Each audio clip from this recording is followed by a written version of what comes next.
Johnathan Miller, page 91. Andy, Steve, and Larry were my best friends, but in some ways my closest best friend was a boy named Johnathan Miller.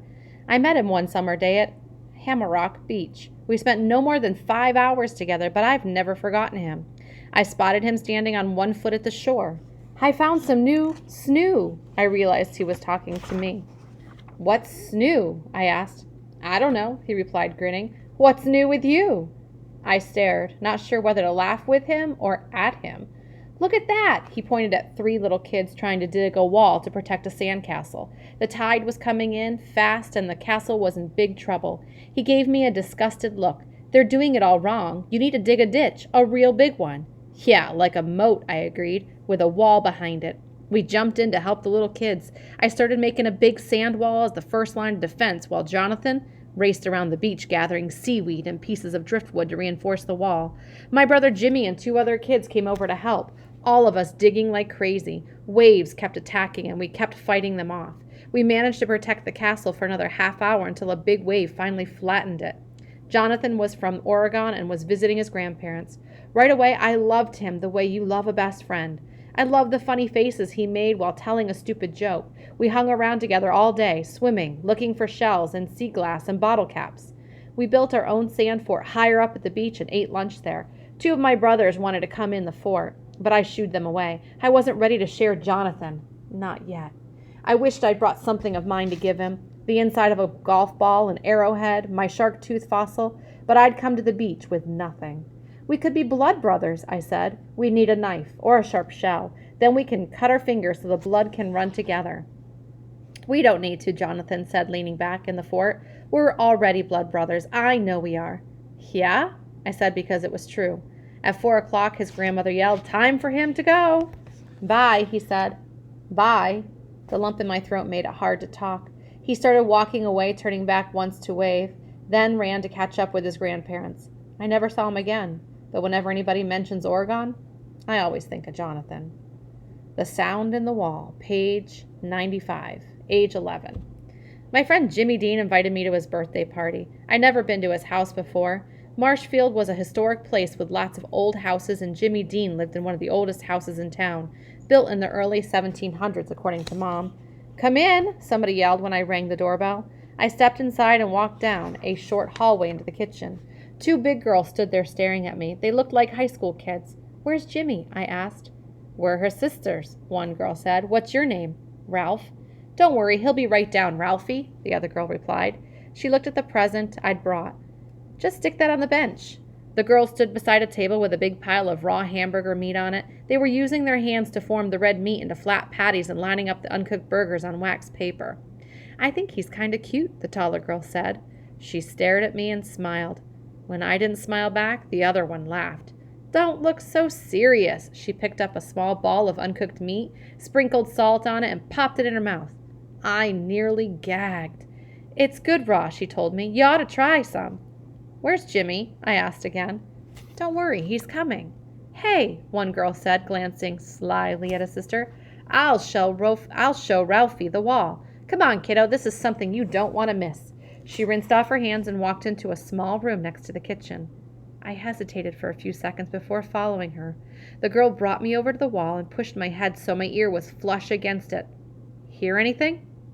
I shook my head. She leaned against me, pressing my ear tighter to the wall. I smelled raw hamburger, but also the salty scent of her skin. She whispered into my ear, It helps if you close your eyes. I tried that, and suddenly I did hear it. A low sound, steady yet ragged, almost like a cat's purr, but wilder, more insistent. What is it? Bees, she murmured. A giant beehive. They've taken over the whole wall. You like honey, don't you? She was teasing me, but I don't care. I was hypnotized by that sound and the way it felt to have her pressing against me. You should get an exterminator, I said. But we don't want to. We like our bees. I stood there transfixed, unable to move, caught between her body and the sound of those bees. There must have been thousands of them, maybe millions. They sounded awfully hungry. Go on, she whispered. Take a really good listen. She leaned against me a little harder, and the buzzing grew louder. It seemed to spread from the wall into my ear to the other side of my face, down my neck. The feeling moved through me until it felt like the wall, the girl, and I were all buzzing together. Fletch! It was Jimmy Dean, staring at me. "What are you doing?" "The bees," I told him, pointing at the wall. Jimmy gave his sisters an annoying look. "Come on, we're going to play war," he yelled. He raced out of the room with me following close behind. It felt good to be moving at full speed, past the grinning girls, past the pile of uncooked hamburger meat on the table, through the back screen door, until we burst together into the blinding sunlight like a couple of bees released from a jar. War, page 101. We loved war. There were always enough kids around to play football or baseball or hide and seek or kick the can, and those games were fun. But good old war was the best game we played by far, and we went at it every chance we got. There were 10 kids at Jimmy Dean's birthday party, and we quickly divided into 2 armies. Then there was a frantic scramble as we each tried to find the right gun. A short, gun-shaped stick made an excellent pistol. Longer sticks became rifles, and if there was a twig or bump at the end, you had a telescopic sight.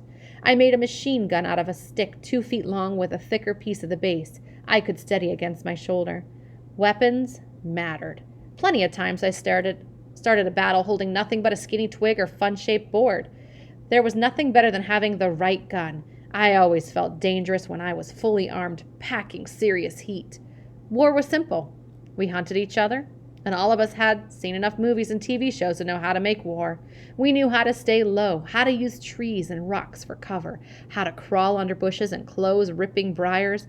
When we got close enough to an exposed enemy soldier, we opened fire by sounding a single pow or a burp burst of machine gun fire. Ba-da-da-da-da-da, I screamed at Jimmy Dean. "Got you!" "You wish," he yelled back from behind a bush.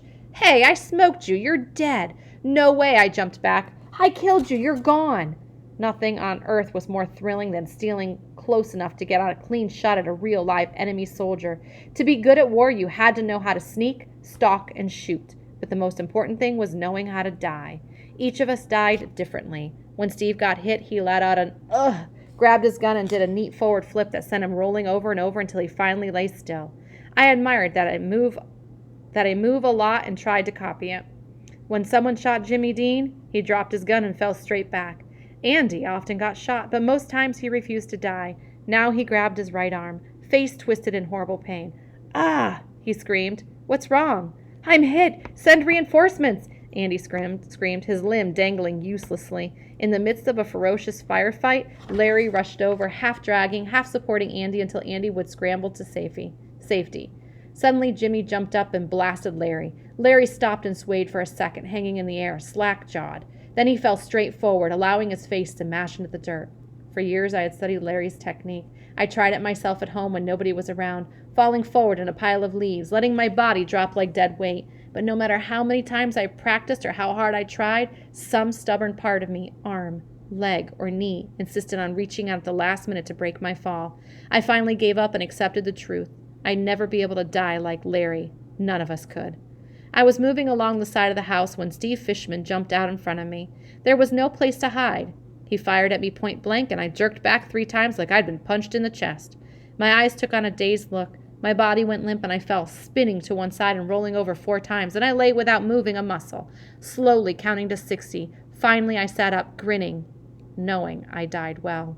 That moment reminded me of when I used to play statue with Mom and Dad when I was little. It always felt special when I turned from stone back into a boy. Playing war was like that too. I loved how it felt to wake up from being dead, dust off the dirt and leaves, and start the next round of the game.